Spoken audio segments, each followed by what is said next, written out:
I know you can do better than that. I understand it's Thursday. Good morning. Good morning. How's everybody doing today? Welcome to McKeldin Library. My name is Daniel Mack. I'm the Associate Dean for Collection Strategies and Services. And I want to thank you for coming to our fall talk in our lecture series, The Future of the Research Library. We're fortunate today to have as our guest speaker Mark Sandler. Mark Sandler is the director of the Center for Library Initiatives at the Committee on Institutional Cooperation, the CIC. For those of you who might not know the CIC, that's the Big Ten when they're not playing football. Mark is interested in how libraries, publishers, and users are managing the transition from print to electronic resources, with particular focus on the collaboration efforts of libraries to extend their mission to include content creation. Mark was the founder of the Text Creation Partnership, a working group that partners with libraries and commercial publishers to create accurately keyboarded and encoded editions of early texts. He has also worked closely with the Google Books Project and has written and presented widely about how mass digitization initiatives are affecting local collection development strategies. Prior to joining the CIC in 2006, Mark worked for over 20 years at the University of Michigan, where he held a variety of collection-related positions, including Chief Collection Development Officer. He earned a PhD in sociology from Michigan State University and a master's in library science from the University of Michigan. So please join me in welcoming Mark Sandler.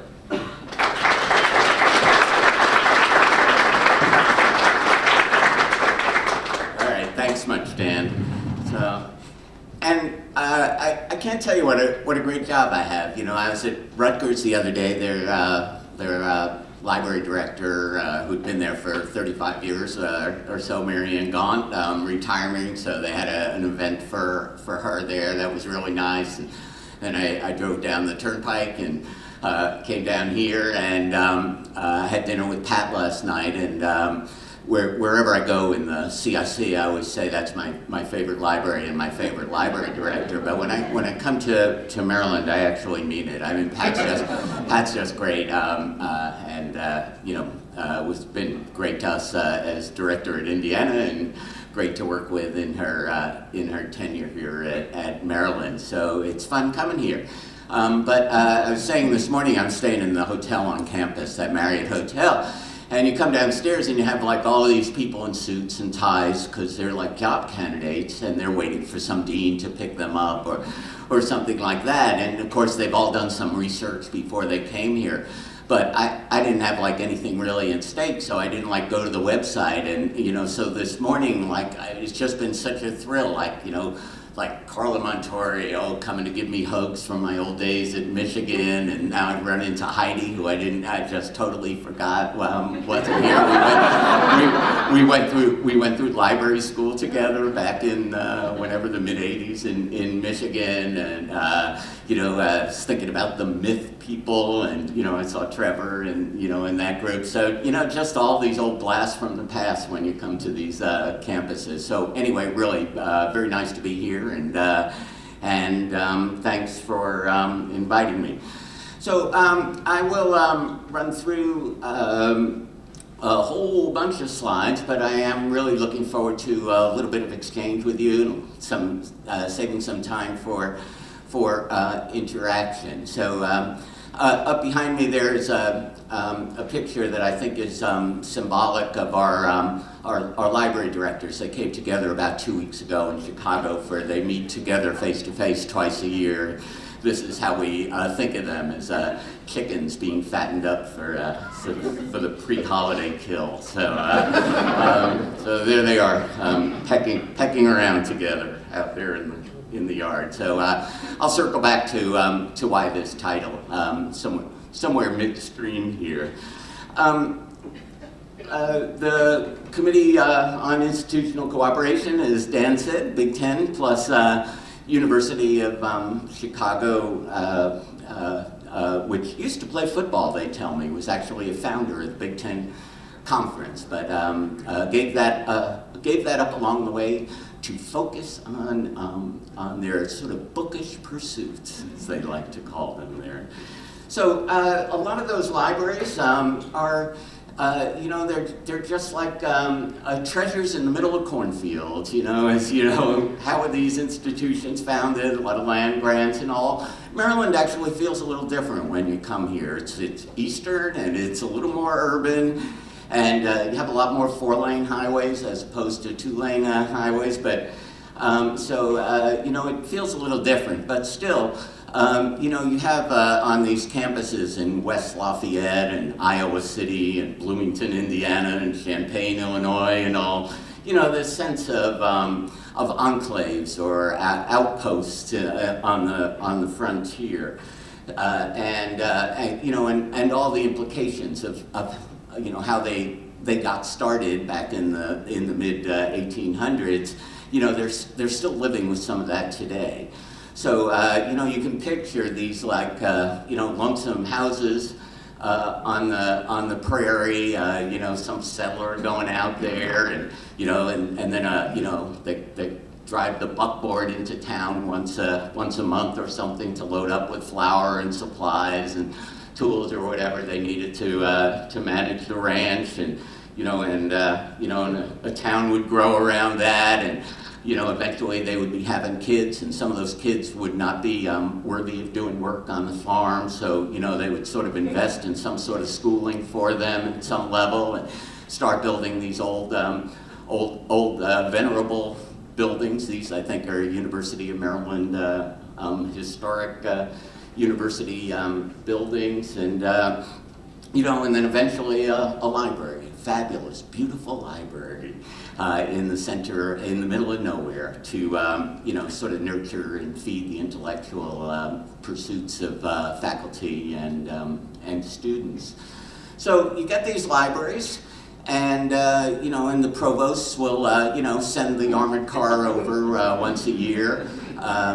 Usually a little lighter every year, but nonetheless, the car comes, July 1st, reliably, 30 million, 20 million, 35 million, in the case of Michigan, $67 million or whatever, being dropped off, and then they sort of hit the clock, they hit the timer, and you say, well, you have 11 and a half months to spend this money, and then the cycle starts over again. And of course, if you dump $30 million in the middle of nowhere, then the vendors will come swooping in, swarming in, like locusts or buzzards or flies or whatever to pick at that. And so you start building these collections, and then and hopefully the kids start showing up to take advantage of those resources.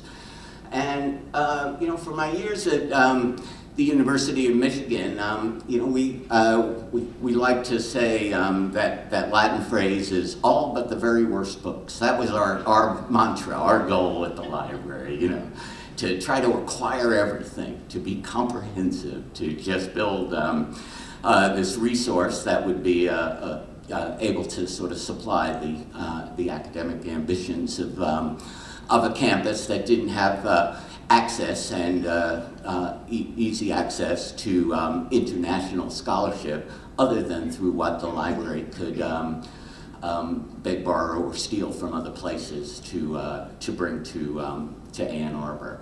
And that's pretty typical for all of those libraries. I think within the CIC, Illinois probably boasts the largest collection. The last I knew, it was something like 13 million volumes or something.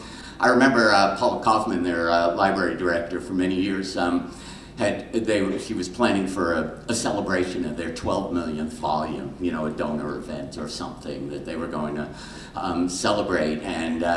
And she said, and the next big celebration we have, the next big milestone will be for our 11 millionth volume. In other words, she was starting to say, 12 was plenty, and now we're going to start winnowing down. So that would be the future for them.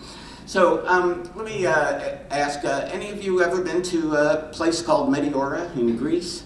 Well, it's pretty striking. It's northwest of Athens. It's like, they have a plain, the plains of Thessaly, I think it's called there. It looks a lot like Kansas or Iowa or whatever. And at the northwest corner of this, there are these rock outcroppings.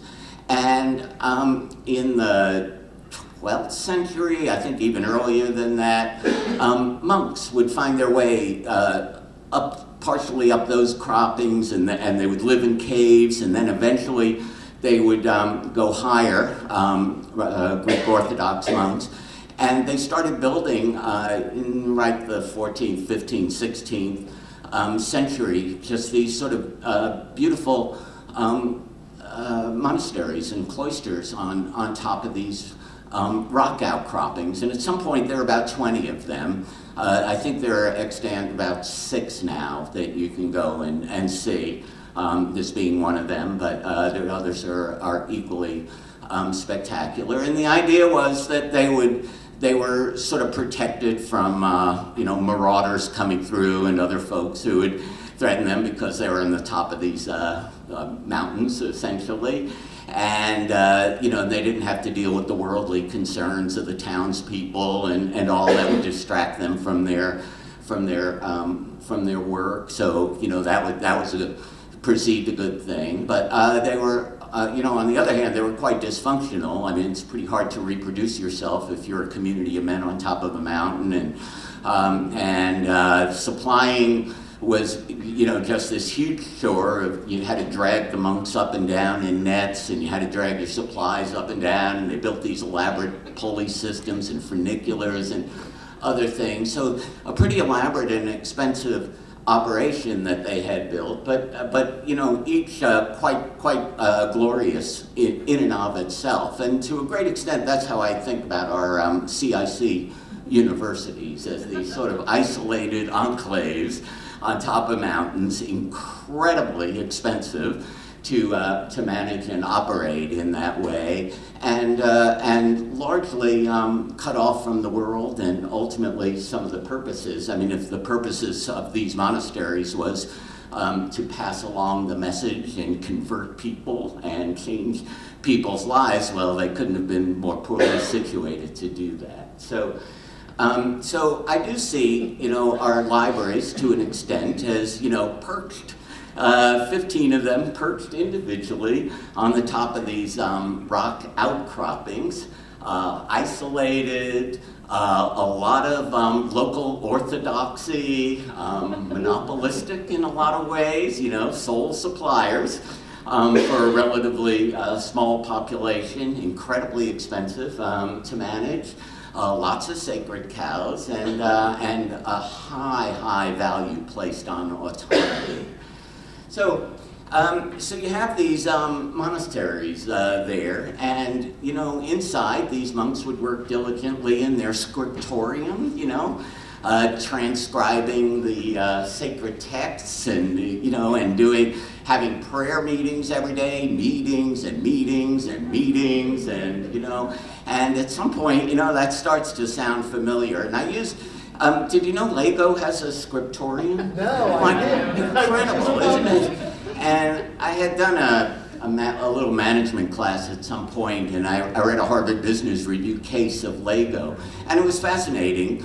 On a couple of fronts. One is, and you would think the market for scriptorium for monks, kids, would be relatively small, actually, but anyway, they did this. So, Lego was just a huge part of most of our experience, the toy experience growing up and all, but their patent ran out in something like 1978, and people could start to make these building blocks much more cheaply than Lego did, and there was a company in Canada that was mass producing them for North America, and and Lego would go, well, yeah, but they don't have the quality, and they only use 2 coats of varnish, and we use 3 coats of varnish, and the quality.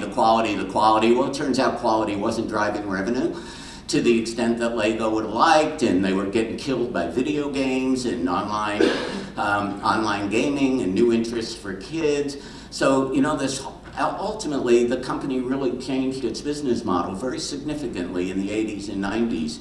And instead of being a sort of creative, free-form building block experience for kids, which the company highly valued, they really felt like they had an educational role in the life of kids, they began licensing these stories. Star Wars, Harry Potter, doing these movie deals, and instead of kids building freeform, they were encouraged to, come up with the Starship Enterprise as envisioned on the cover of the box. It's just a very big transition for the Lego company, but ultimately one that has worked well for them in terms of a business case, but a major change. So I don't know why I'm rambling about Lego now, but I put this up here in the context of Scriptoria, and I think there's probably some lessons that, we can think about in library land and probably learn from that Lego experience, that sometimes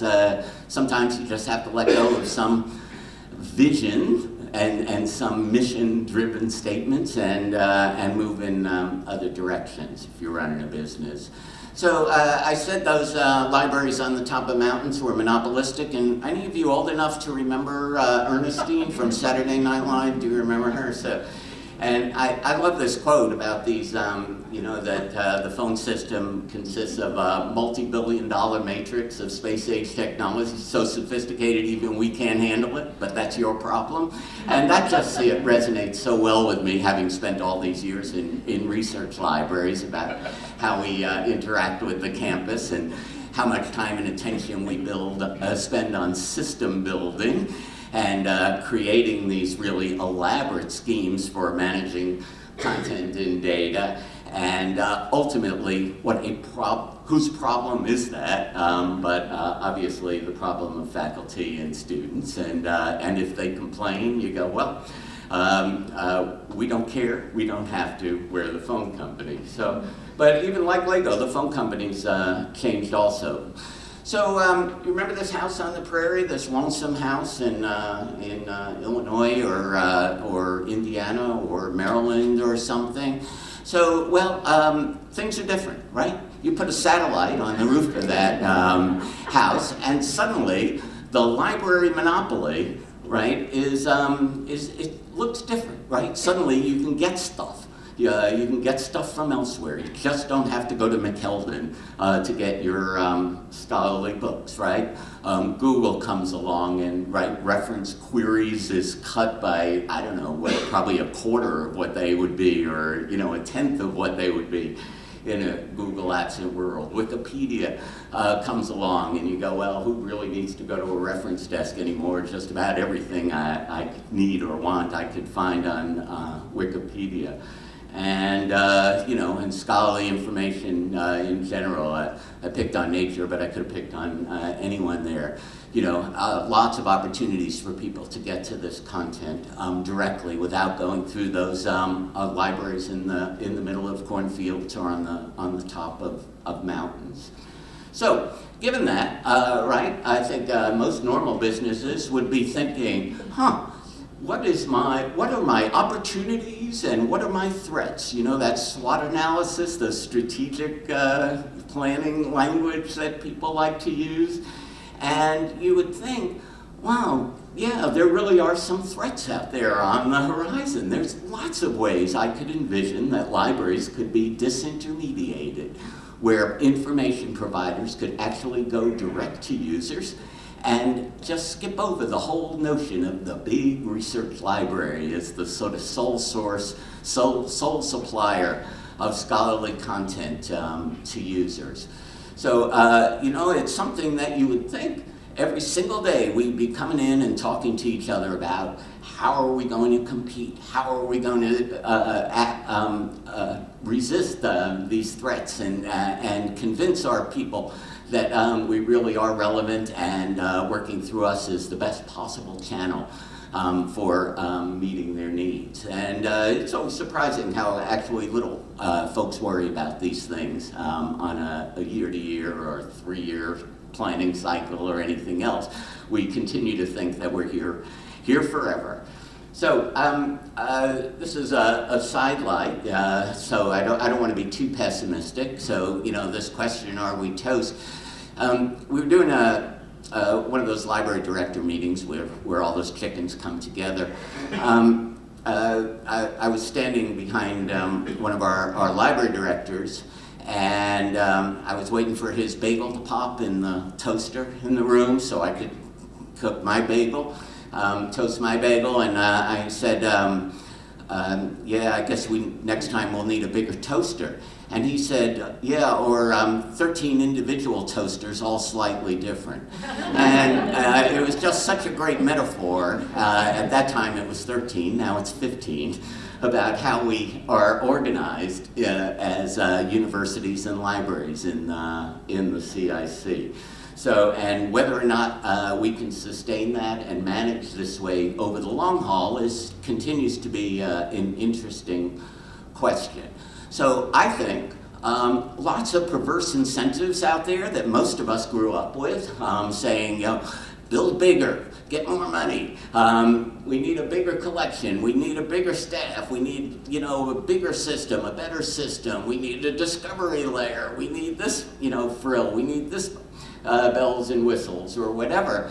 And ultimately, these library budgets just keep expanding and expanding, growing and growing. And you say, well, who's benefiting from that? Well, certainly the vendors, those swarming locusts that we showed earlier, right? There's a considerable pass-through of money to the vendors, and we all complain about that. The provosts complain, and the library directors complain, and you all complain, the vendors this, the vendors that. But I think all but very few, maybe two of our libraries, actually operating costs are way higher than material costs. So materials are just about, on average, I think across ARL, about 42% of overall library expenditures. So most of the cost of running these libraries is us. It's not the money that's going out the door to the vendors. So when you ask who benefits, the vendors do, and we all do. And whether or not the students and faculty are benefiting is, I think, an interesting question that we're all going to have to be better about grappling with and saying, are they getting their money's worth in terms of the return on investment that the campuses are making in these places.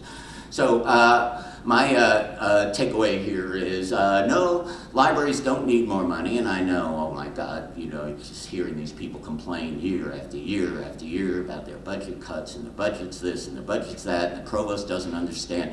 But, my take would be, no, they don't need more money, they need better user relationships, is what they actually need. And if that drives more money, so be it, but that ought to be really the focus of our work and energy.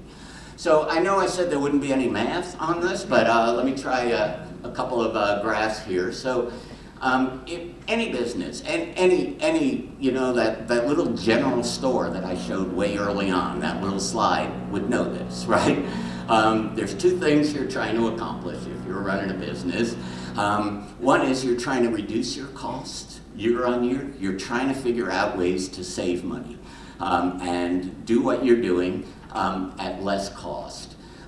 So over time, you want to be beating down costs, and at the same time, you want to be delivering more benefit.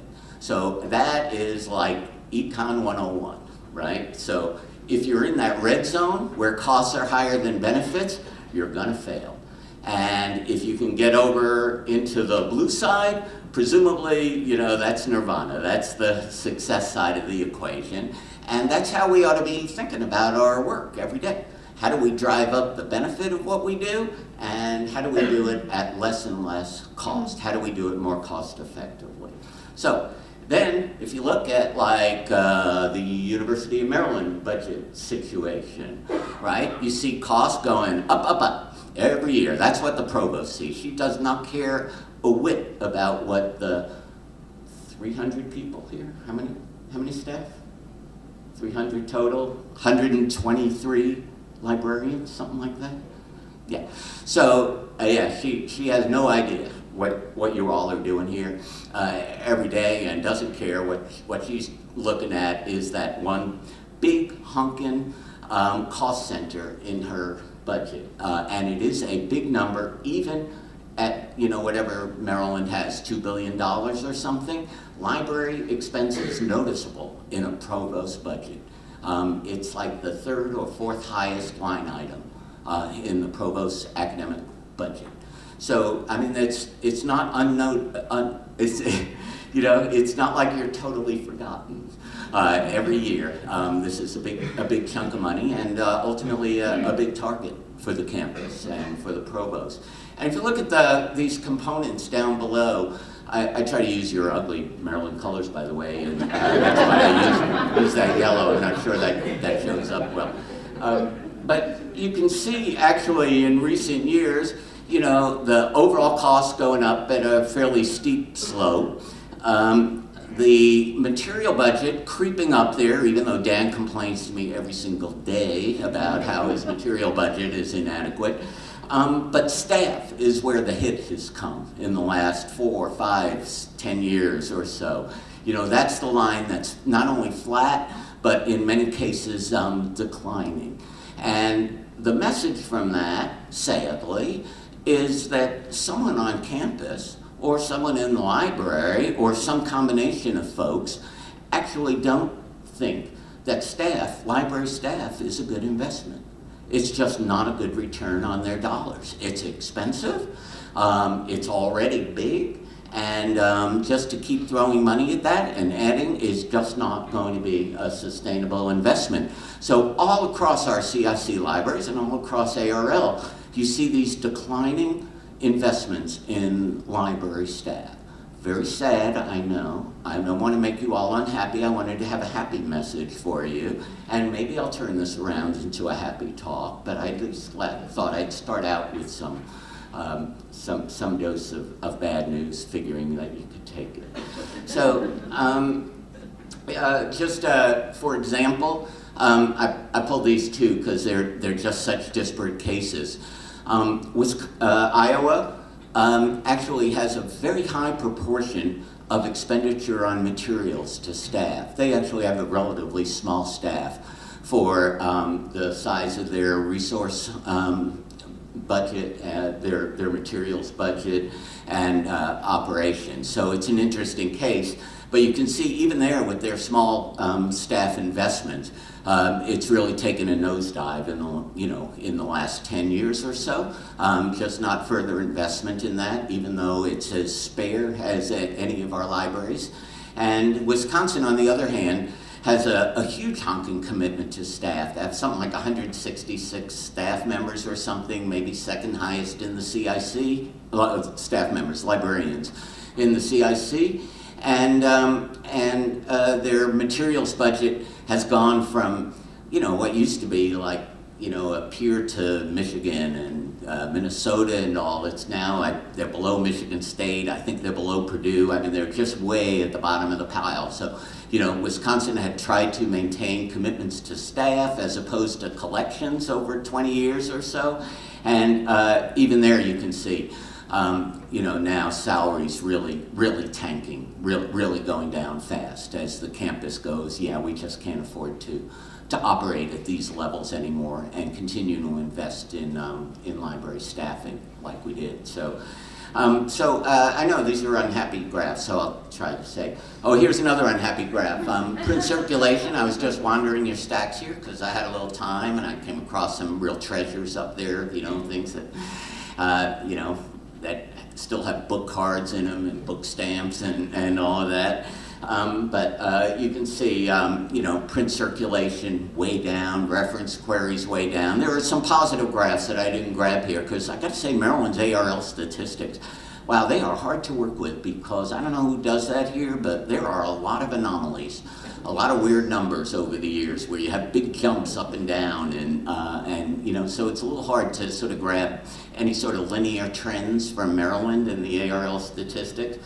But you know, you can see, you know, if you look at reference queries, like I mentioned, and all, like a number of things really trending down. But I would guess your gate count is good. And you know, it's always nice walking through these libraries, especially at night when the librarians are gone and the students just come in like, you know, it's like roaches where, you know, they turn the lights out and everyone comes out and, you know, parties. So,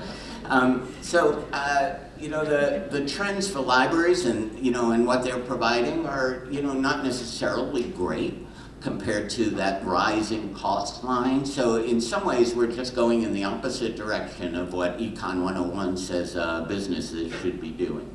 So what would your provost want in life? Well, if she's like any other provost, and she's not exactly like any other provost, but she's good.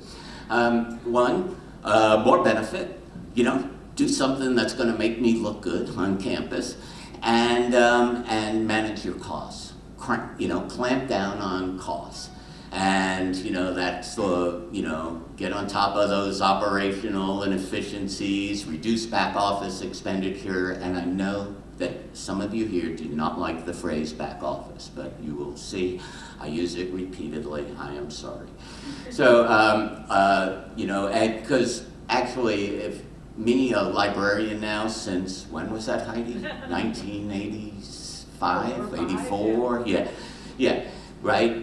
If I'm willing to say back office, you can imagine what people in the provost's office would call what we're doing in these libraries. So, you know, all that talk about standards and the way we work and the way we do things, you know, that somehow we just have to become more efficient and seek more quote-unquote at-scale solutions to get the work that we're trying to do accomplished.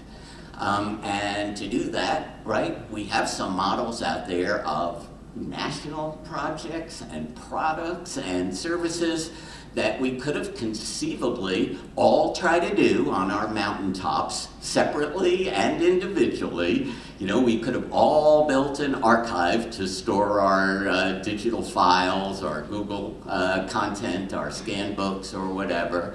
But you know, someone actually grabbed the reins and said, let's try to do this once and do it well, as opposed to doing it 125 times over and doing it poorly. And that is, of course, the ARL model, that we could all do this ourselves and create this huge Tower of Babel so that users have no idea why when they go to the University of North Carolina it looks this way, but when we go to Maryland it's that way, and we go to Columbia it's a whole different thing, and God forbid we go to Purdue. So, you know, you have these examples of cases where people have come in and developed something centrally and nationally or actually globally in some of these cases that really seems to work better than the idea that everyone is going to do this as a tub on its own bottom. So, quick commercial for the CIC, and this is like the slide that I'm least interested in talking about because, oh my God, you can imagine how many times I've talked through this slide. But, you know, on a small level, I mean, we are trying to get to these scalable efforts. We're trying to work with the library directors and the collection officers and the ILO, you know, and you know, across these libraries to say, are there ways that actually we could do this once, do it together once, and build it a structure that serves all of the libraries, as opposed to each of you going back home, having talked to each other and saying, well, I'll do it this way, I'll do it that way. So, you know, that's the sort of underlying goal. So Google digitization was a good example of that, where Google had like zero interest in working with the CIC libraries in 2006, 2007, but we convinced them that we could do it under one contract, one agreement. And Google agreements, by the way, are very, very difficult for the campuses to get their arms around. A lot of lawyer time, a lot of provost time, a lot of nervousness about the PR impact. And will it be received positively or negatively by faculty? Will it be received positively or negatively by the university presses? Will it be on and on? There were lots and lots of politics behind this that made the campuses nervous. But we managed to get, at that time, I think it was 11 campuses, to sign on to a single agreement, which actually looked efficient to Google. It would be managed through a single communication channel. We were dealing with one set of lawyers as opposed to 15 set of lawyers. We didn't have 15 jurisdictions, to deal with and all. So ultimately Google came to an agreement with the CIC and said, okay, we'll do 10 million volumes out of the CIC libraries and we'll sort of work through that. And that project continues to this day. So, an example of where we saw some benefit by bringing everyone together and getting their arms around one thing as opposed to everyone doing it their own way. And to their credit, I'll just say, even the preservation people really stepped up to that, and they said they would agree to one set of standards for determining what constitutes a book that was too brittle to send or, was not a proper format to send to Google or whatever. So, that kind of centralization and that sort of surrender of autonomy, it's a bitter pill, I know. But ultimately, it has worked in several cases. So documents digitization, I won't bother you about. HathiTrust, I already said, was a good example of where the community was able to come together, co-invest in one thing as opposed to everyone, spending a couple of pennies on doing something that is actually not interoperable and not scalable and ultimately probably not sustainable. Large-scale acquisitions, another example of that, and we fight this battle every day still with the collection officers, but the thought is that instead of every library going out and scrambling and trying to figure out what to do with what used to be year-end money, although there's less and less year-end money around, if that were aggregated and there were millions of dollars, you could drive discounts down much, you could expect much greater discounts from the vendor community for buying this thing. And our reasoning was that at the end of the day, libraries were looking at the same stuff year after year after year until they finally bought it. So if you looked out 10 years, everyone had the same thing. It just took some of them would buy it like out of the gate at a pre-pub discount, and others would buy it 6 years later, 8 years later. So we went like, let's get rid of all that decision making and all that hand wringing. Let's take advantage of a bigger pot of money and negotiate these purchases once, as opposed to having every library doing this tub on their own bottom. Very unpopular with collection people, we get that, but ultimately makes sense in theory to the provosts and library directors. It's trying to pull some work out of the libraries themselves, and at the same time realizing a little bit more market clout because the dollars have been aggregated.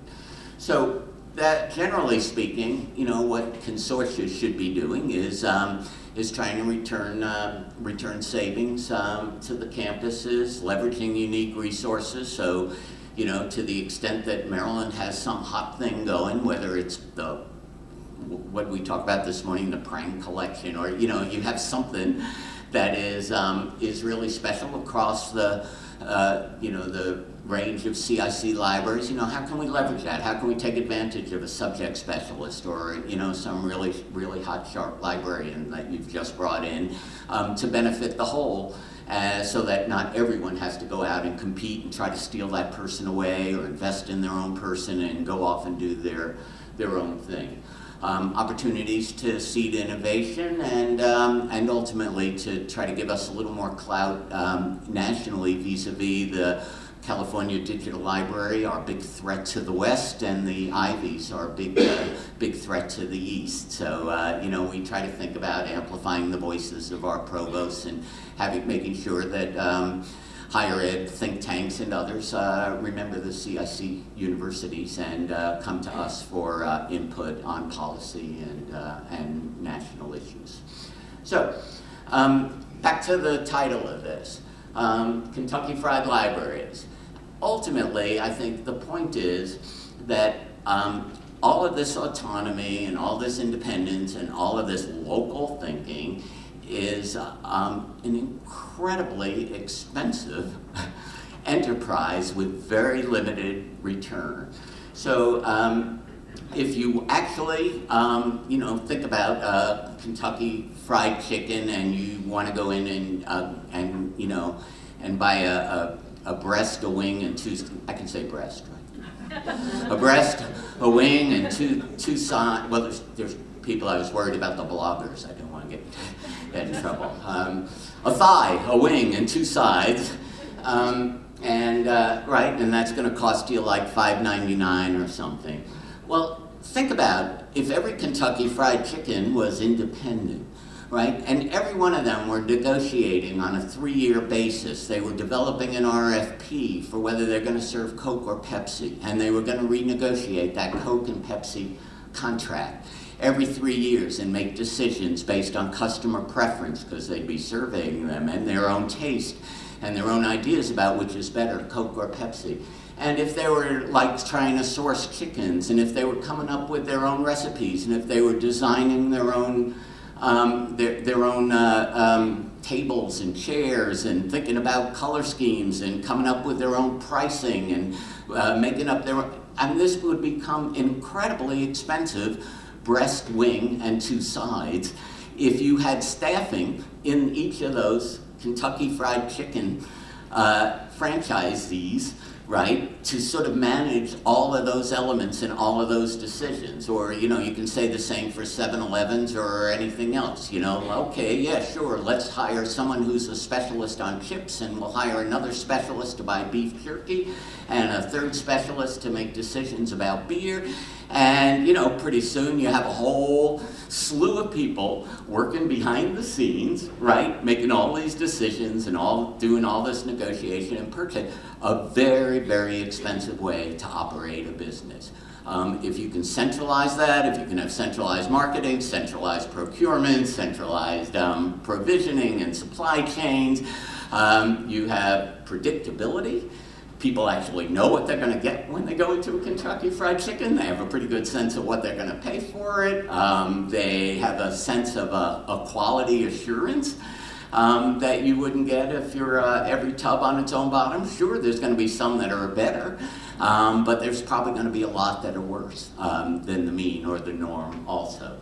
So ultimately, we think the future of libraries, to a great extent the future of instruction, the future of a lot of things that happen on our campuses, is to sort of to aggregate and sort of push some of this work up to a more centralized, functional, operational model.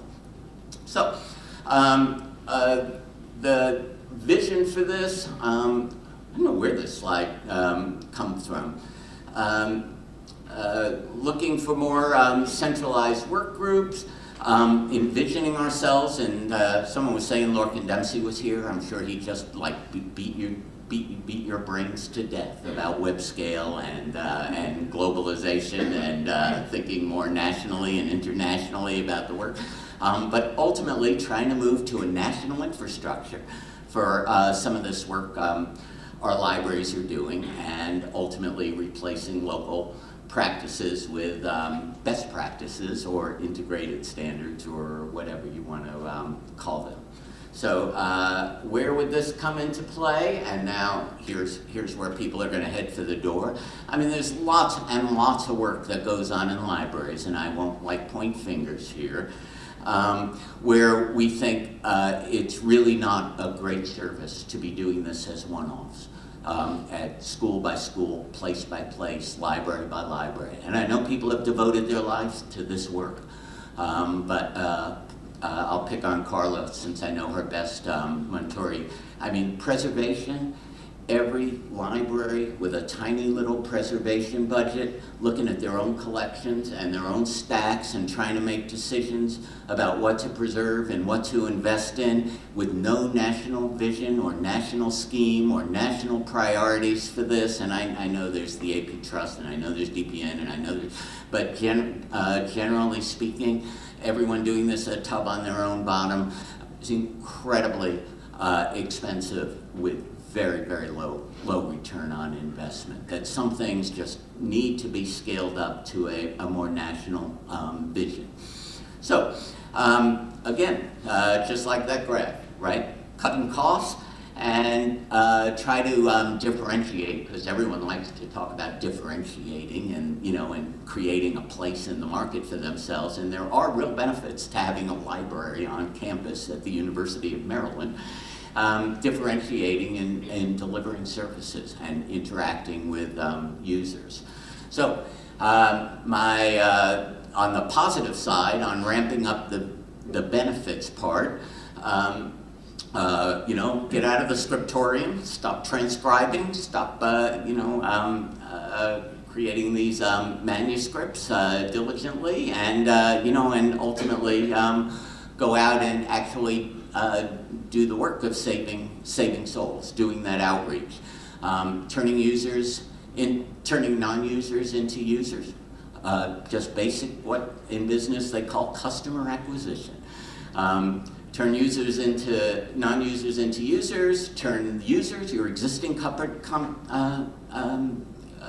constituency, into super users, get them to do more and more and more once they're actually coming into the door, build loyalty programs, do whatever Amazon does to get you to buy more stuff once they have your email address, and ultimately have every staff member feeling like their livelihood depends on the success of this, the success of that outreach to actually serving campus constituents. So I'm pretty down on most of the ALA posters, about those READ posters. I actually hate those. I think it's a totally wrong message that, libraries want to talk about how great they are as an institution. They want to talk about books. They want to talk about reading and information literacy.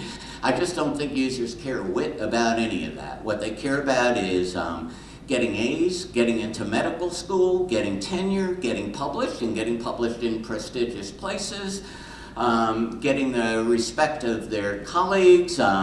I put managing personal finances here as just a throwaway because Gary was telling me about something he was working on campus yesterday, so I stuck that in there as interesting.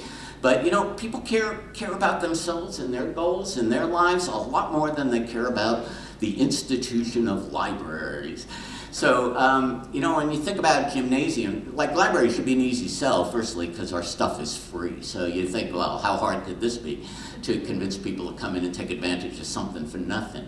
But, if you think about gymnasium, and gyms membership has increased. I mean, if you think about those graphs and trends and, circulation in libraries going way down and reference queries down and costs up, gymnasium membership has skyrocketed in the U.S. So it's now something like 62 million people are gym members, and in urban areas at least, that's costing like $100. You're convincing people to pay $100 a month to go and suffer and sweat and strain and shower with strangers and do things that are truly seem unpleasant, and you go, wow, how could anyone convince someone to spend $100 a month to do something that's really pretty aversive to begin with?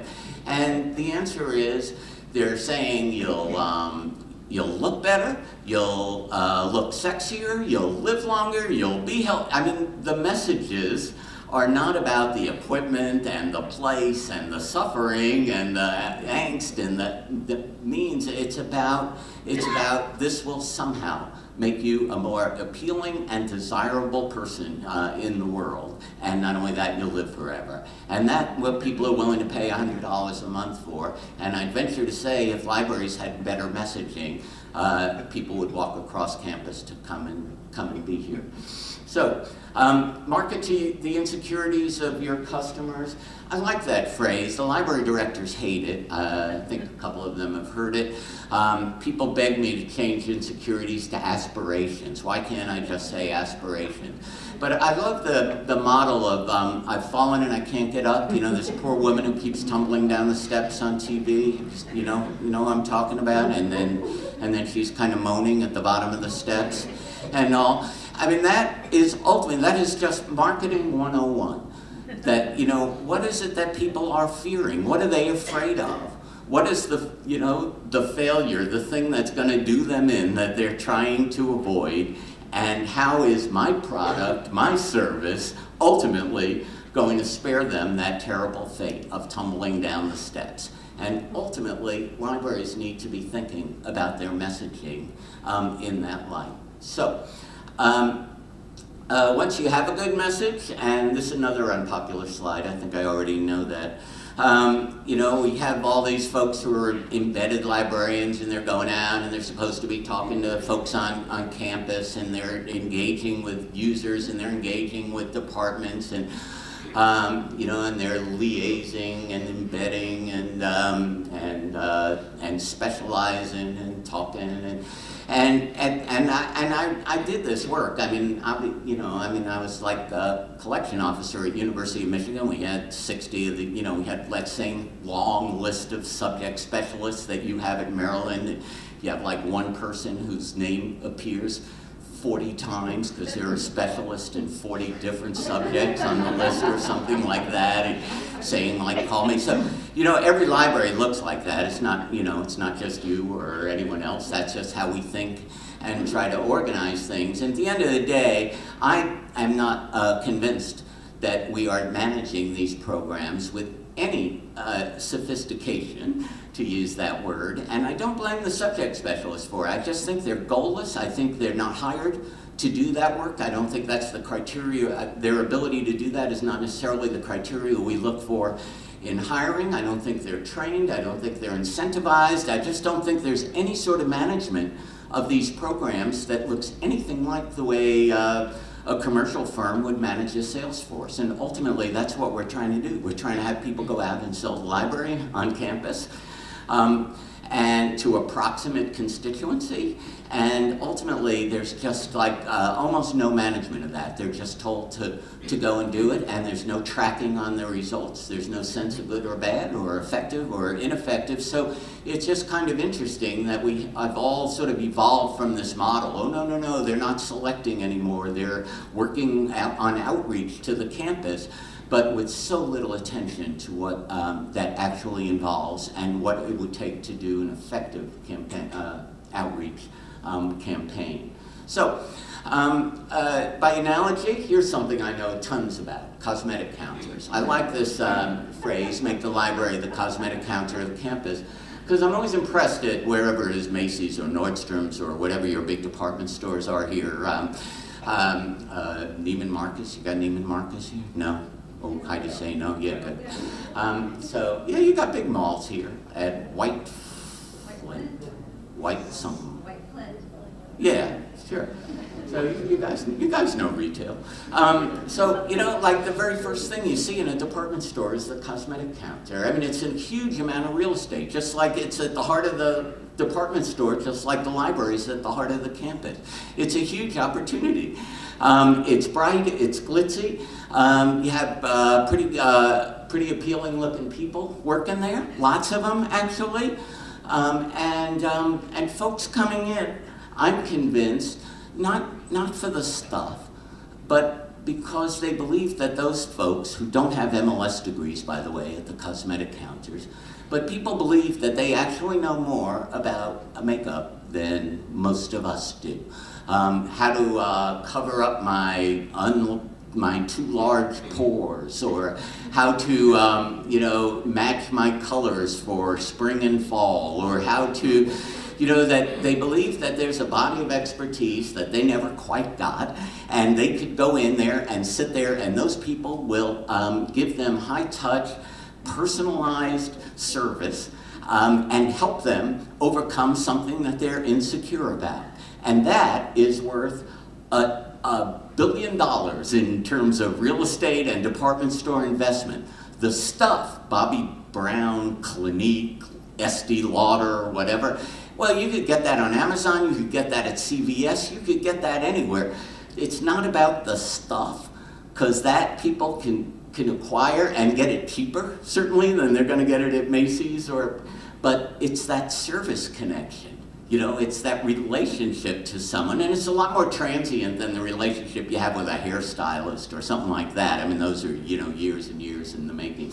But, these things, it's not like you're coming back to the same person, but just that sense that there's someone there who will spend that high-touch personal time with you is something that department stores have really recognized the value of that interaction for customers and users.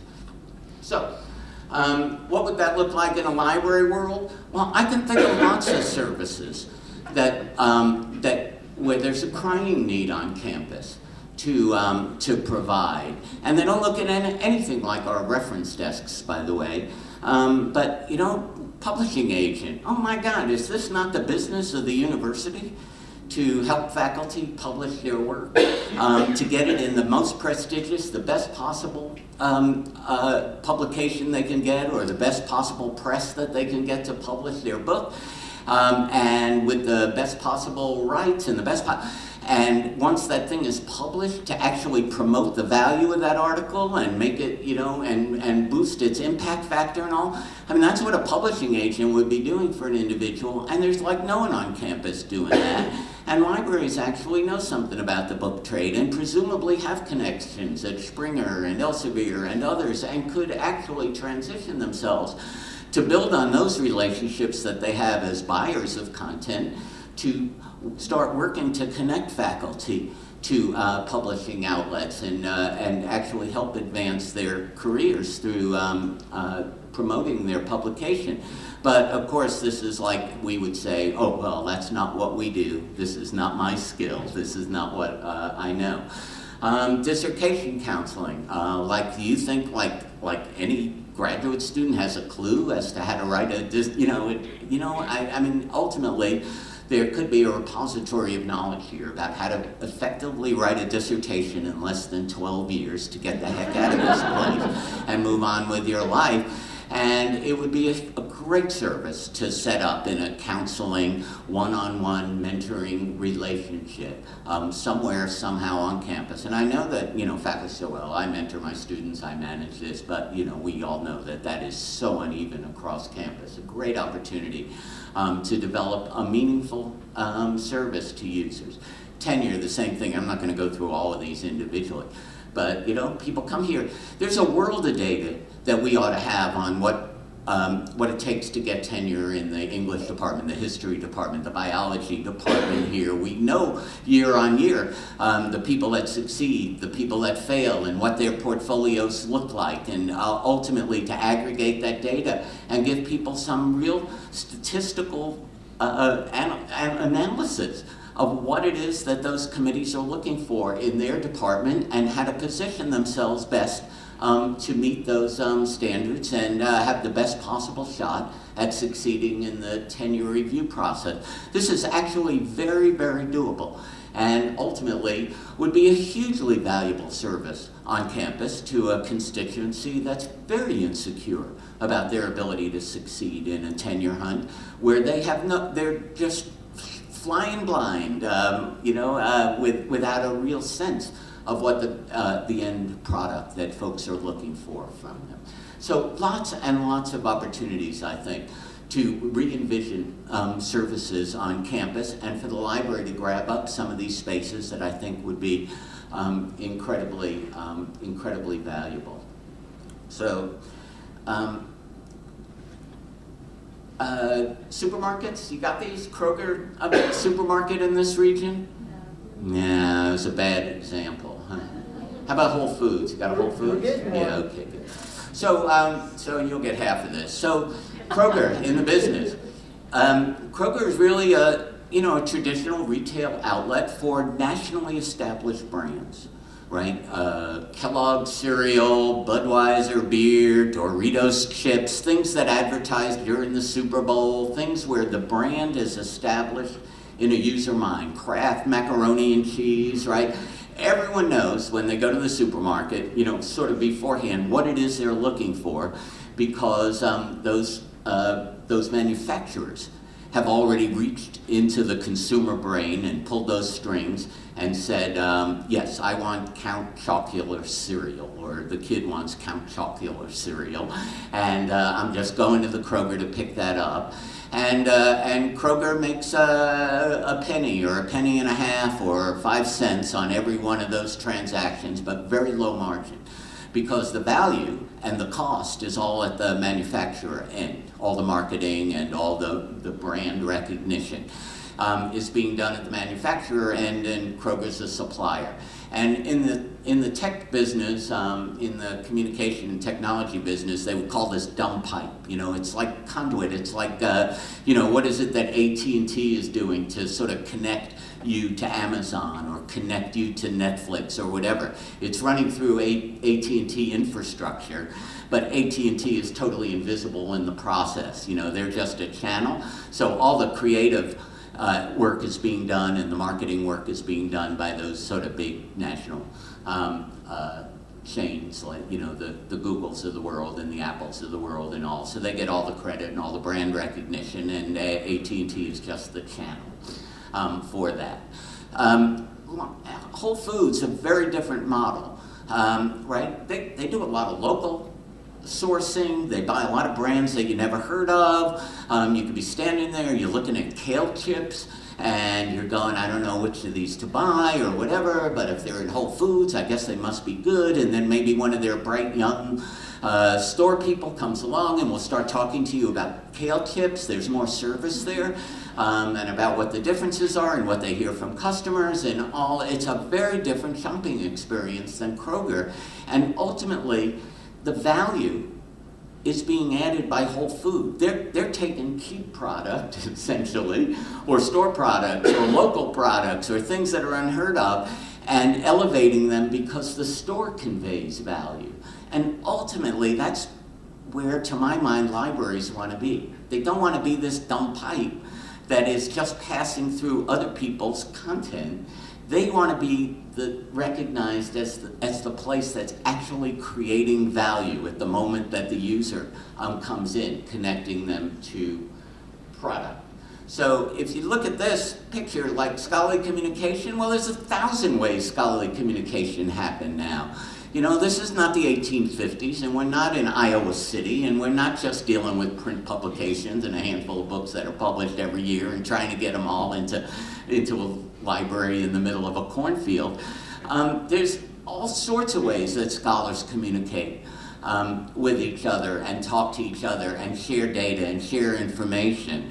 And our focus, of course, is up here, right? We're taking a nationally established brand, and we're the dumb pipe, and saying, okay, we're gonna get Wiley stuff and Springer stuff and Thompson stuff and Elsevier stuff and Oxford University Press and Cambridge University Press, and we're gonna move it in here. And not only that, we're going to recatalog it, and we're gonna fluff it up, and we're gonna put it on the shelf this way, and we're gonna put it on our discovery system, we're putting our A to Z list, and we're putting it over, we're doing all this. But, at the end of the day, we're just like a parking, like Kroger. We're just like got a big parking lot, and and checkout lanes, and, and this stuff is already there. It's already established. It's already known. The value is clearly being added at the publisher end, as much as you want to complain about them. And we're a pretty simple-minded pass-through for this, but a very, very expensive one, as we're currently constituted. This is a totally losing model, and there's lots of opportunity for us to be grabbing and organizing stuff from YouTube or Twitter or blogs or things that our own faculty are doing, and looking at that and adding value to that scholarly communication and promoting it and moving it out nationally and aggregating it and having it as part of an overall context. But wow, we can't even keep up with doing the Elsevier stuff that's already coming in with shelf ready. We can barely keep on top of that, no less start conjuring up trying to organize some of these other spaces. And you can be sure Google will organize this space. You can be sure there are firms out there that actually will be a lot smarter and a lot more efficient at moving this information and aggregating it together and figuring out how to give people a much more multi-platform, multimedia experience than our libraries are able to provide. So, libraries, great. Wonderful. I don't want to be understood as saying anything bad about our libraries, because after all, they pay my salary, so who loves libraries more than me? But really, only to the extent that they're actually used. So this picture here is from, I was just a couple weeks ago, I was in Portugal, because I have a nice life sometimes, and for all the time I spend in Indianapolis and up near O'Hare Airport and in Lincoln, Nebraska, every once in a while, I get to go somewhere nice. So this was a place called Coimbra, which is a very old university town in Portugal, older than the Sorbonne, actually, and they had this amazing gilded library there. It's pretty spectacular. But at this point, really, it's just a tourist attraction. So you pay €750 or something, and you can go in and look at the place and marvel at its splendor. But of course, it's not used at all. So and that ultimately is not what we want to become either.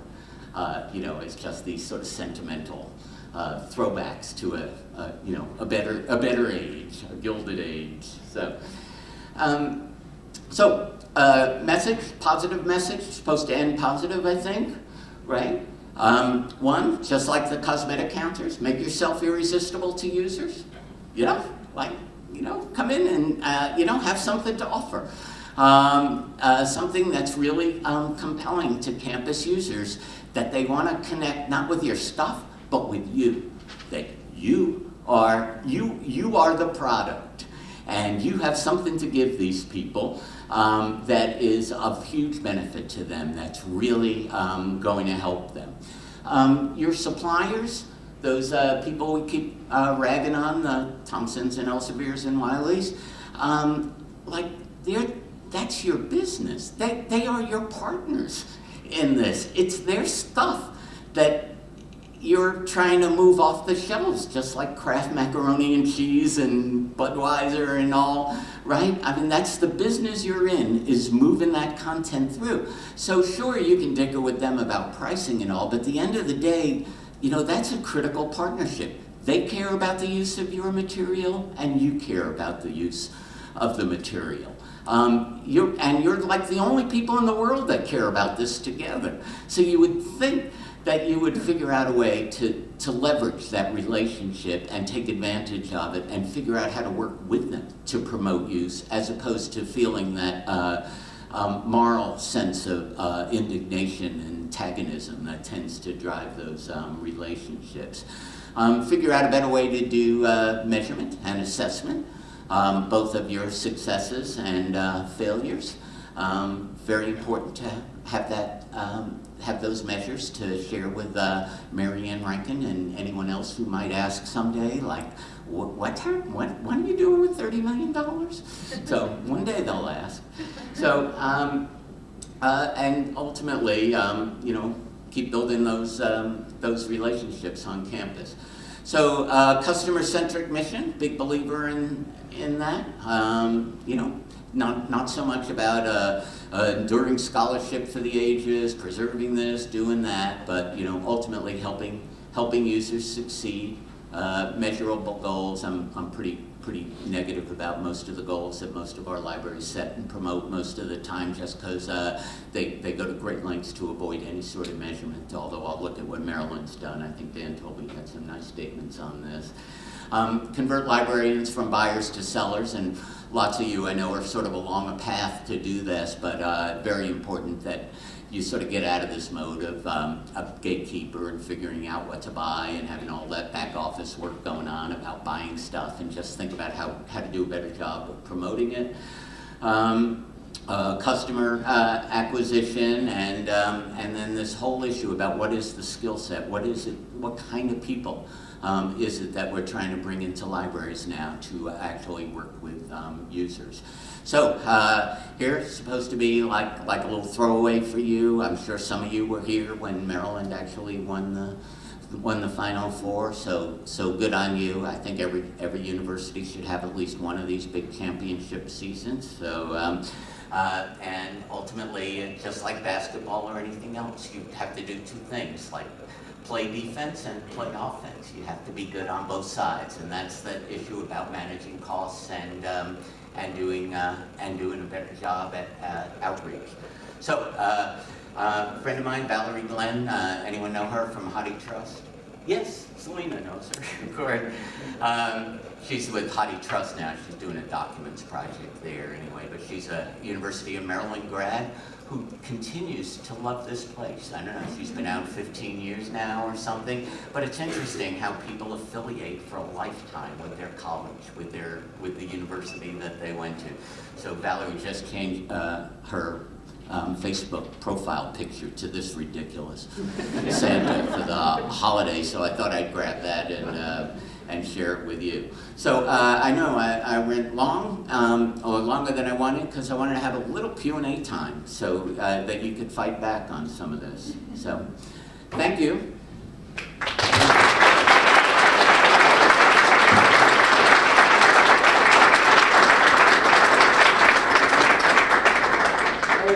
So, what do you think?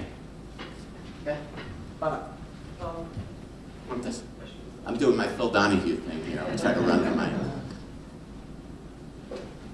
Thank you, Mark.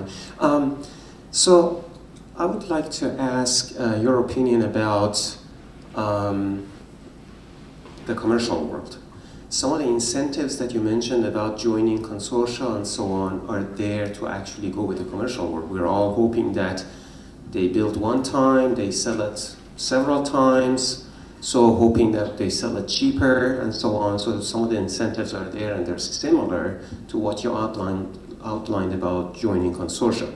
Now, I understand that we want to kind of team up against them to have some muscle power when it comes to negotiations and so on. But when you look at systems like Olay or other community-based type things, we're in a way competing with the commercial world. Mm-hmm. How do you manage that aspect, or what are your thoughts about whether to go consortially or actually not and let the commercial world take care of things and so on? Yeah, so I have no, wow, is this like really loud? Wow, that's crazy. I don't even know if we need one. Oh, we do it for the recording. Yeah, you people have the best media people here. University of Maryland is just, I mean, it's just unbelievable. Your communications folks are the best. So, right. So, and I saw some of your signs. Oh yeah. So, this comes up all the time, as you can imagine, in the CIC world. Someone comes up with a product, Coursera. Is a good example of this online learning platform system, right? And they're going to build this. They're going to support online learning and try to move the treasures, the genius of the University of Maryland out to the world. So students in Qatar and students in in Latin America, whatever, can benefit from the wisdom of your faculty. And as soon as that happens, like some bright CIO, chief information officer, or a library director, or go like, well, we don't need no stinking Coursera, or we don't need Udacity, or these commercial people, right? This is our content, we could build this. And then you get whatever, Unison, or you get, right? So every time, there's a move towards something, it seems, commercially, right, there's a sort of counterforce coming from our ranks in universities about, well, we could build this, we could do this.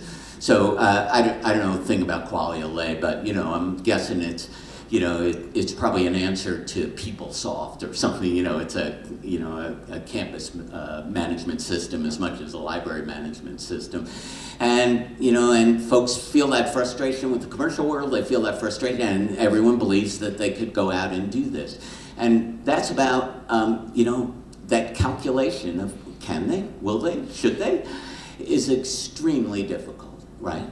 Because our libraries, our universities collectively, I think, have something on the order of $35 billion a year operating budgets. So if you put together the 15 university budgets as managed by the provost. It's somewhere in the high 30s now, maybe, across those universities. Well, you can do a lot with $40 billion. That's about Google size, actually, in terms of annual revenue. So they could do health. They could provide health insurance. They could self-insure with that kind of a budget, right? They could probably build a power plant somewhere and supply power. I mean, they have unlimited potential to say we could do this, and ultimately, that just seems like such a difficult decision. Though, is how do you decide what you're going to do, and how do you decide what you're just going to go out and purchase or buy? So no, I don't have a good answer to that, but I'd say that's a tension that we live with all the time in the CIC world, at least. And that's our biggest competitor, is the fact that we work with big universities who could always do it themselves. We come and say, well, what about this idea, or what about that? And they go, well, we have a lot of resources, we could just go do that. And that's, ultimately then everyone goes back home and says, well, okay, we'll start doing something in our own way and on our own dime. So, I think that's just a real struggle and something to keep an eye on. Sometimes it's worked very well. I don't know whether Sakai would be an example of that, was a course management system, right, that I think Indiana and Michigan and maybe Hopkins, I don't remember now, invested in the early days, and they built that, and it's been sustainable. It still has uptake and all, and it was a challenge to Blackboard, and I don't remember who else was big in that space at the time, but we do see that all the time, that response, people's aversion to commercial ventures. I have to say personally, I don't get it. I mean, there's just some things our universities would say, hey, this is mission driven, we do instruction, we do education, we do research. We don't build automobiles to deliver the mail around campus or something like that. We're going to hire someone else to do that. At some point you have to define a line and say, just let other people do this, we'll pay for it. But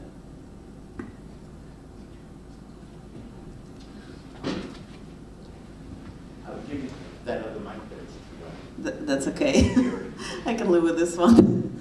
Well, thank you so much for your talk, first of all. Very enlightening and interesting. And what you have said about subject librarians or liaisons really resonates with me. We are grappling with some of those issues here. And I'm just wondering if you could suggest some steps. How do you move people from buyers into sellers? And how would you assess if that's been successful or not? Yeah, so, so I never actually come to these places expecting necessarily to be popular. And sometimes people are just downright hostile. And here and there I actually do look at slides and I go, yeah, I don't want to go there. So one place I didn't want to go today was Salesforce.com. Did anyone know Salesforce.com? Yeah. So, what could be more aversive on a campus than the idea that we have a Salesforce here that we're going to manage through Salesforce.com. But that concept really intrigues me and interests me. That folks with Salesforces, and that's almost like any quote-unquote real business, right, as a sales team and a sales group, actually have software systems with what they call customer relations modules.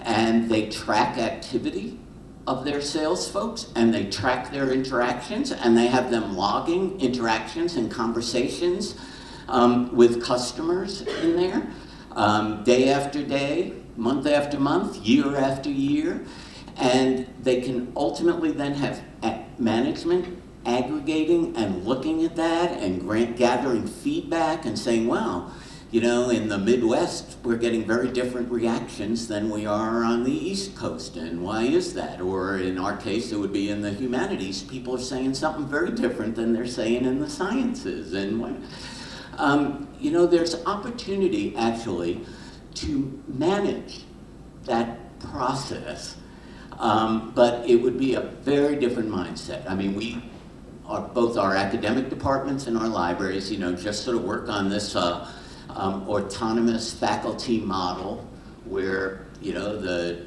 geography selector sort of owns that department, and whatever the heck they do with them, it's not for me to say. And, they build that relationship, and I have no idea what conversations they're having out there with them. And I just looked at Kelly there and I went, well, that was a bad example because she's only been here for like 4 days now. Yeah, that's right. Do people know you yet? Do you want to stand up? This is Kellyo, your new GIS specialist. So anyway, it's just the fact, yes, really.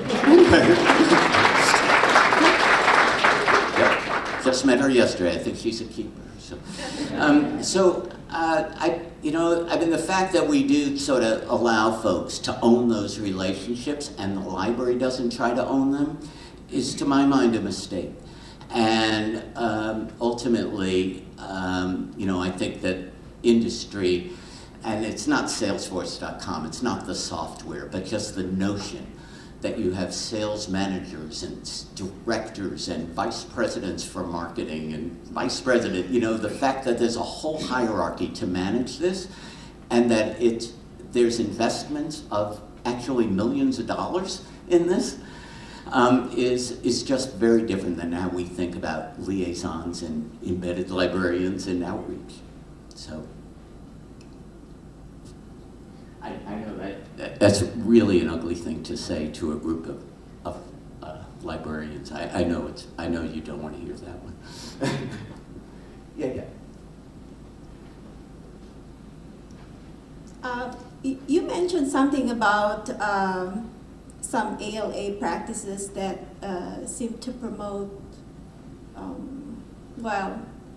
it doesn't promote the libraries as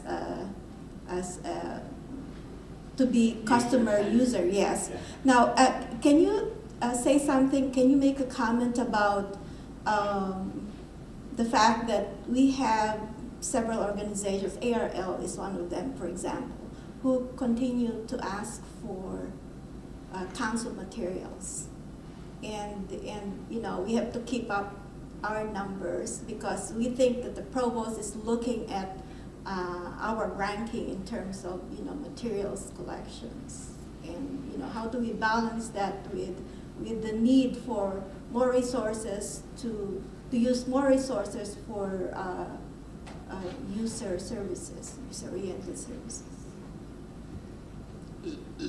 So, Lulu's question is just right at the heart of my dream, that I believe you all need to be, you all being 15 CIC libraries and 125 ARL libraries, need to be reallocating resources from more sort of what I call perverse incentives, more collection-based management to more user-focused and service-oriented management, and no one's going to give you new dollars to do that, so you're just going to have to, cut off some arms and legs and graft them elsewhere in order to make that transition and manage that transition. And you look at a group like this and you just know how painful that actually would be and how disruptive and displacing and that would be. But ultimately, I do think that's the direction. So I just ran into Elliot Shore. He's the executive director, is that his title, whatever he is, at ARL. We were both up at this Rutgers event together and promised that we would either get together at ALA or I'll go into DC to visit him and all, because we both have this interest in scale and scaling. And whether it happens at the CIC level for 15 libraries or whether it happens at the ARL level for 125 libraries, I think anyone in our position, so that kind of position, recognizes that things have to change and that we have to move away from these 125 distinct brands. And while no one wants to take away the red and black and yellow and whatever quilt, of the University of Maryland, and those brands are important. You know, at the end of the day, somehow that work has to, the nature of the work that these libraries are doing is going to have to change. So, you know, we agreed that we'd hang out together as a little bit part of their planning process. And it's just very, very hard to change direction. I think if you asked Elliot if he came here and did it, has he been here? Yeah. So, you know, he wouldn't say anything too much different than this, but even within his own office, it's very, very difficult to move people who have been working there for 20, 30, whatever years, and doing certain, you know, whatever Martha Krilladou does with data and all. You know, can you imagine like telling her tomorrow, well, no one cares about this, we have to have a whole different kind of data and metrics and all? You know, it's just very difficult and very slow to get there. But I think, you know, I think everyone kind of acknowledges this, that it's going to have to change, but it's very scary to be the one trying to pull the trigger or grab the wheel and turn it dramatically left or right. Well, that's sort of a nice stage setting for my question, which is, I mean, this is a tough message. I really appreciate your coming to deliver it to us.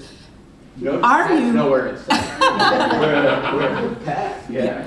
So, are there any cases where you see the message starting to penetrate, where you see things starting to happen? And is it in our world of CIC ARL, or is it in other library worlds? I would love to know of one example where the cosmetic counter is, you know, coming into existence in the library.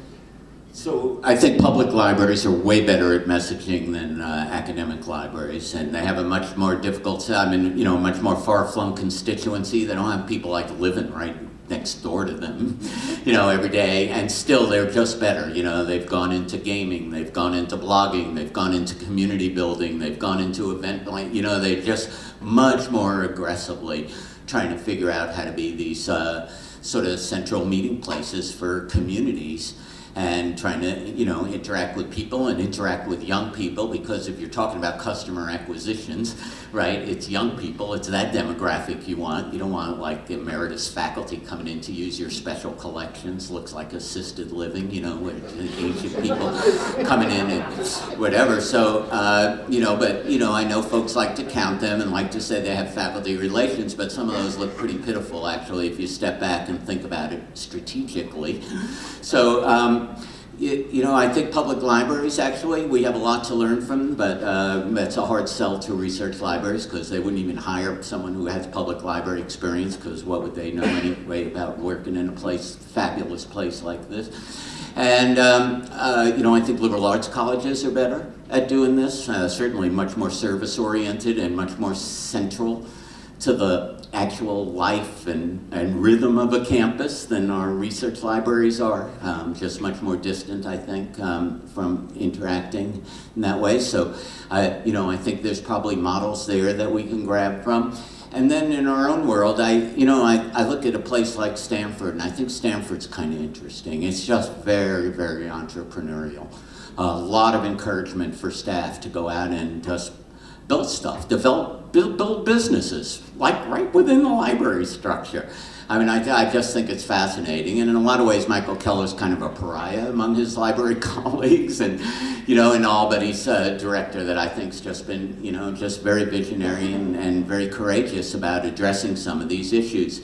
Painful as they are, I'm sure. I'm looking at Carlin over here, right? I mean, I'm sure he's not like beloved by the tech services folks and, you know, and others, but he, you know, he just moved aggressively at in the early days to say this has to change. So, you know, and we've seen libraries like Cornell and Michigan and some others who have done major reallocations to, you know, early on build digital shops and digital resources at a point where it just wasn't. So, you know, I mean, I think just having the, you know, the sort of guts to move in a timely way, that issue of urgency, which I think is on one slide, is something that drives every business. But libraries, wow, they just think they have all the time in the world to sort of manage these transitions smoothly. You know, we'll change one funeral at a time, we'll wait for people to retire, we'll wait till, you know, eventually they'll leave, I won't have to make a hard decision or a hard, you know, and I just don't think in web years, like dog years, that you have that many years that you can keep counting on the provost to send you $30 million before the questions are asked. So obviously the question of leadership is incredibly important. We actually have an open position for a new dean, and I'm wondering, new dean of our library, and I'm wondering, given your previous comments and reply to the previous questions, who do you suggest that we recruit? Oh, well, I see Dan's bored with this and he wants to go, so I'll answer this one, and then we'll... Stretching my knees. Right. So, you know, these dean searches are kind of interesting. Pat and I, we had dinner last night in DC, and we were both laughing because both of us were contacted by a firm called Isaacs and Miller, who does a lot of headhunting searches for library directors and all. And we both got contacted from by the Berkeley, who has a search currently. And you go, wow. I won't tell you how old Pat is. I'll tell you that I'm 68. You go, really? This is what Berkeley search firm thinks would be a good idea, to bring in people who are, you know, like have a lifespan of 20 months or something. So I just, you know, I guess I would say, I don't know, but like try to find a 28-year-old, like Larry Page or Sergey Brin, or people, you know, who are actually, just like, you know, why it is that these are such gerontocracies is kind of interesting to me. And I do think that, you know, libraries could be much more eclectic in thinking about what kind of directors they want to bring in and where they want to get them and what kind of backgrounds they have. So it's concerning to me that people keep going back to that ARL Fellows list. I know some of you probably went through that program and you're fabulous for it, but you know, and these experienced directors who have been working in God knows where for 20 years and break, you know, it just feels like it's just so it's so inbred. You know, so I really always encourage them to think about business, think about this, think about that, and they never take my advice on this. They always end up with, you know, some library director from some remote corner of the country who's run a library for, you know, forever, and that's going to be the next director at Rutgers or Maryland or Indiana or whoever else is open now. So, was that a bad thing to say?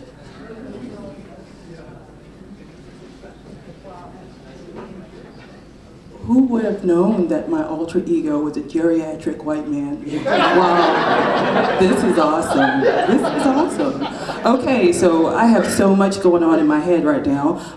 You said the thing that we've been thinking for a while, we've been talking about among colleagues, friends, very frustrated library people in terms of our structure. And it is like, it's not like patching holes on the Titanic at this point, but sometimes it does feel that way. And I say that because we are, you know, you have some great suggestions up there, but you talk about, it's so many things going on now in terms of aging out faculty members, trying to reach them to help them understand still what we do in the new services. You have a younger generation who are born digital, who come in thinking they know everything and they don't. So it's really hard for them to see the value in you. When I get to my reference desk, I am a cosmetic consultant and I'm hot. Okay, so when I do my work, I ensure that they know what they have, who they're talking to, and to come back. And a lot of us do that, a lot of us subject specialists. Yes, okay, I'm just repping for my people, okay? Because we took a bruising right now, okay? So yes, give it up, give it up, give it up, give it up, give it up. So the shift, how to make that shift. So you have to go out and start talking to library schools and talk about how to get those new leaders to come out and look at library. Because what you're proposing and what I think we should have been doing a long time ago is this business model. We're no longer a nice, fluffy, warm, comfortable Yes, place. It's a business model. We should run it like a business. And you have students coming in here and future librarians coming in here understanding that this is a business and we have to run it lean and mean. And so what you laid out was wonderful, but if you don't get those generations of students to come in and those, library schools to manufacture, let's just say that, those students, then that's problem number one. And then two, where have you gone lately that you've seen this model that you propose? Who is, it's back to Yelena's question, who is close to that? Who's doing what you're talking about? Hey, Dan, you want to, right, we're keeping these people, can we just say amen to what she said and You say can go thank as long as you want. No. Actually, someone else asked me that recently. I was like some other library outside the CIC doing this, and they went like, "Well, who's organizing all of that ephemeral content you were talking about, or whatever?" And you go, "Well, I don't know, like nobody." I mean, you see little bits and pieces happening, here and there. It's not like I'm totally just making stuff up. You sort of see glimmers of this happening and people trying to move in this direction or that direction. So, when you actually, I just work alone. I work remote from the CIC offices. I work out of Ann Arbor, but actually I live on a dirt road and on a couple of acres in the woods. And my daughter says I'm becoming more like Ted Kaczynski, it looks like becoming increasingly weird and hostile by the day, cabin in the woods. And so, it's easy for, just to sit by myself and make stuff up and get the worst feeling about what's going on in libraries. But, you actually come to a place like this, and you go to the second floor like I did yesterday, and it's pretty darn cool. I mean, there's just students teaming there. I know it's finals week, or you're coming up on finals week, I'm sure. And I was looking at this, what's it called, the maker space, and thinking, wow, very, very cool. And lots of libraries are starting to put these little spaces in Nebraska. The provost just took over some of the space in the library. Staff were angry and outraged and unhappy and everything. They were going to lose their space. Study abroad was going to move in. International studies was going to move in. I think some job counseling services were going to move in. It's a pretty dim library, the Love Library. It's got a great name, but it's not the most beautiful space that I've seen across the CIC. But it is, they really upgraded this little corner of the library for these new offices. They brought this new staff in to, who've been working with these kids, and it generated traffic. Like suddenly students were coming into that corner of the library on a, daily, and I think about in convenience store world, like at the 7-Elevens and Circle K's and all, the amount of attention they give to the door to the bathroom. That space in between. Someone's like pumping gas, they need to go to the bathroom, they're going into the convenience store to use that bathroom. What can we put between the door and that bathroom that's going to get them to spend $5? And there's a lot of attention paid to that nationally. It's prime real estate. So if you can do something, if you can generate traffic in your library, you can set up these little stations or services that don't seem very library-like, but that gives you an opportunity then to market subject specialists and market new acquisitions and market more core library content and services to the students who are just walking through because they want to use your space or they want to use your vending machines or they want to be in your coffee shop. Well, that's just a huge opportunity to take advantage of, and I don't see much of that, thinking about real estate in that way. But, I do sort of see these places popping up in libraries now.